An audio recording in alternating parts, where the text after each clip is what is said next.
LED headlights are a dime a dozen these days. Auxbeam has done something I haven't seen before with the LEDs, so let's take a look at what separates these from the cookie cutter light bulbs that have flooded the market in recent years.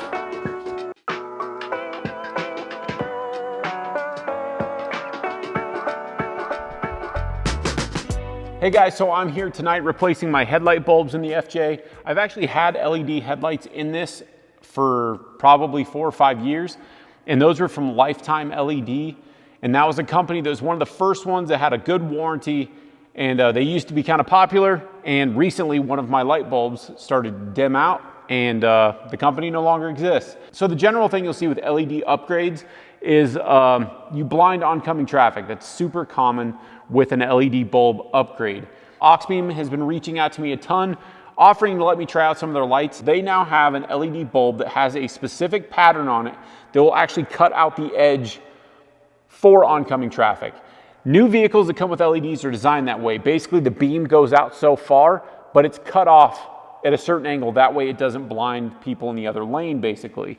So they now have bulbs that offer that same type of technology. So because my old LEDs are going out, I'm going to install the Auxbeam GX series into this. They're a brand new product that they've launched. Some of them may vary, but the ones that I got for the FJ are $100, and I will of course link all these below. But we're gonna check these out, and then tomorrow I have a long road trip, and I'm gonna be using these bulbs, and I'm gonna have a real good idea of how bright they are, and I will show you how bright they are. I know it's hard to judge how bright something is just seeing it on YouTube, but I will adjust my camera, the exposure on my camera, to where it simulates what I'm seeing with my eyes. And I will let you know if I got any flashes from oncoming traffic during this trip. That's gonna happen sometimes with lifted vehicles anyway, because you're so much higher that you're more likely to point into another vehicle. With these LEDs that I currently have, I did face my lights way down. So I may have to adjust that, and I'll let you know if I had to do any of that.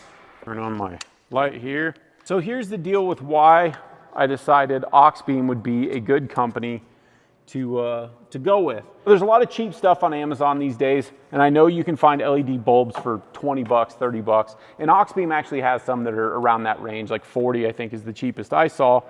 But the problem with a lot of those companies is they don't exist after a while, and they do that, I think, intentionally. With some Amazon vendors, and this is just appliances at the house and all sorts of stuff, but sometimes you will run into an issue where a company exists, they have a warranty, and so you'll buy something from them, and you're like, oh, well, this has got a year-long warranty. Well, the company will no longer exist in a year. Auxbeam is the first company that I ever bought a light bar from. That was probably 8 years ago. They're still around, so that's important to me, because I'll pay a little bit extra if I know that the company will still exist. There's a lot of companies that have come and gone in that amount of time, Lifetime LED being one of them, and Auxbeam still exists. I will definitely clean off my headlight lenses for this test, of course. All right, one's in. I think that's correct. I'll have to look up if these are daytime running light compatible. With my other LEDs, I did have to disable that on the FJ. The reason for that with a lot of the lights is because your daytime running lights don't provide enough wattage to run the fans, so the bulbs can overheat. So you want to avoid that.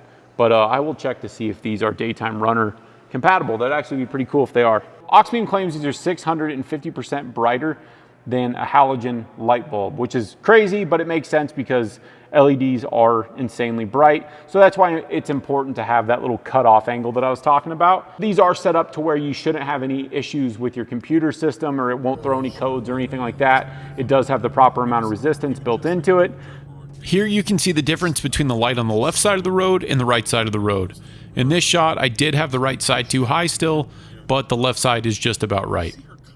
And as you can see, the high beams are very effective and the lighting has a warmer tone to it. So I've been using these Auxbeam headlights for about 2 weeks now, and I have been very impressed with them, especially compared to my old LED headlights that I had from Lifetime LED.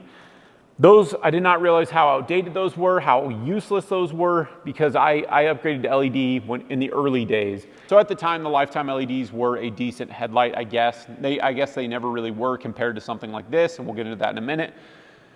But that's what I had, and I didn't realize how worthless they were. So I don't sound like a shill for Auxbeam. I want to make this clear that yes, they offered me these headlights for free. They've been offering me lights for free for the last 1.5 to 2 years.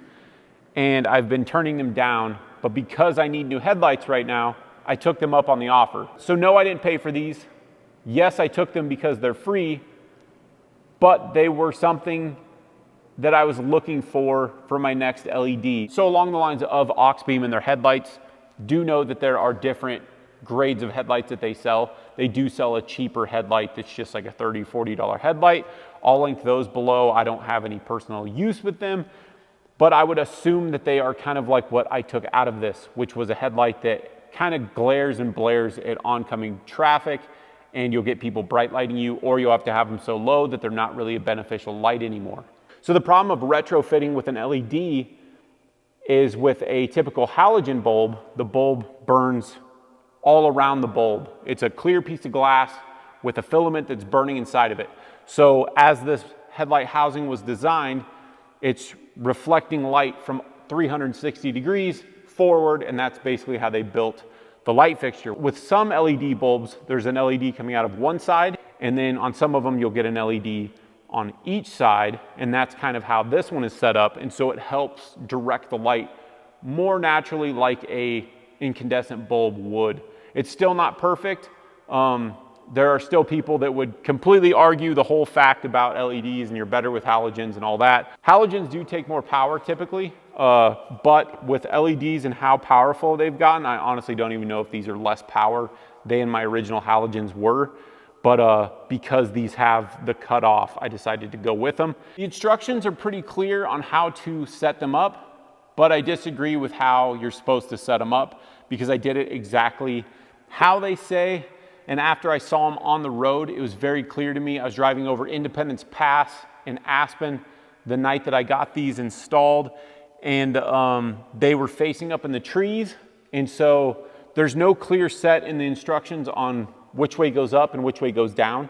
So I flipped them over, and I thought that would be correct, and it still wasn't right. The cutoff didn't look correct. So maybe it's because I have a round headlight, I don't know, but I did have to turn mine, and they are very hot right away. They get pretty warm, so I doubled up on latex gloves, and I was able to reach in there and adjust them as I went, and I probably did get out and adjust them about 10 times, but now I do feel like they work as advertised. I haven't had anybody flash me since getting them adjusted correctly, but just know that you might have to tweak them a little bit. My other LEDs as well, when you turn on the brights, it basically didn't do anything.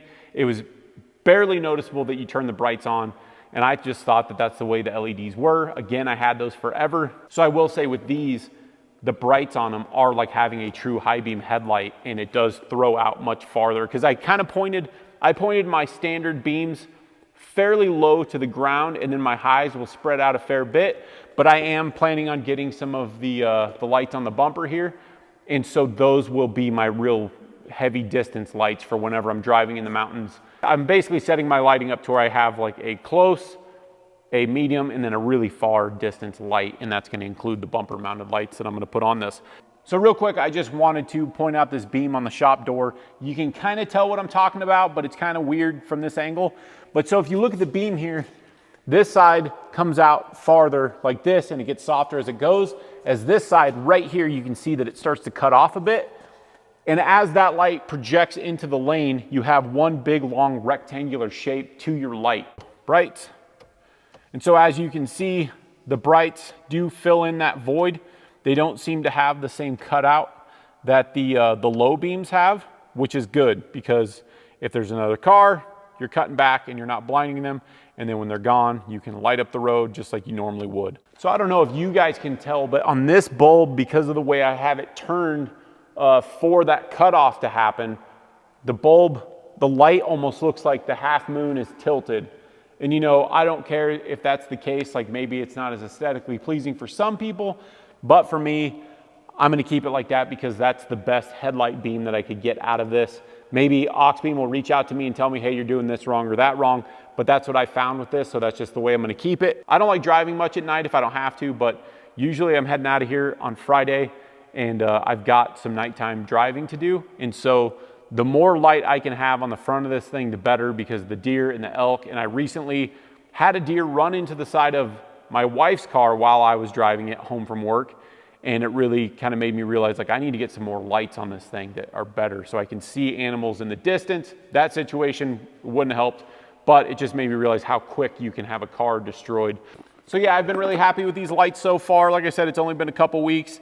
I will hook up my daytime runners to see if that burns out. And if I have issues with these, I have no problem telling you guys about it. I'm not, you know, I have affiliate links for this stuff, but it's not like I'm married to this company.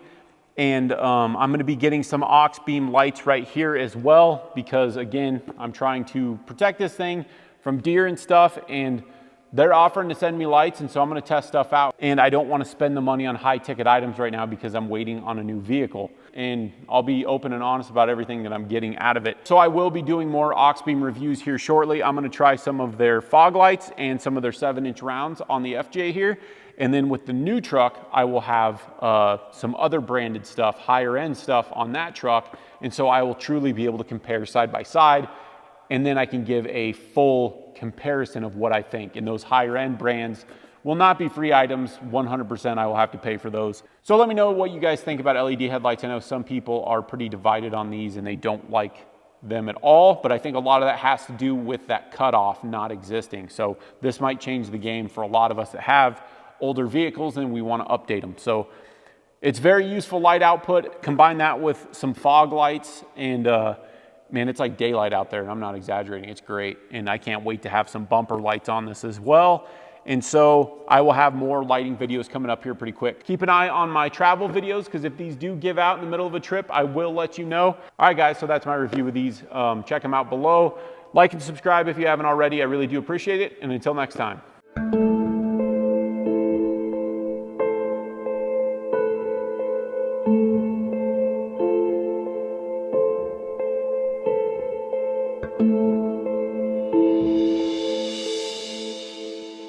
As always, thank you so much for watching. Like and subscribe if you haven't already, and feel free to check out my other adventure, off-road, and overland related content.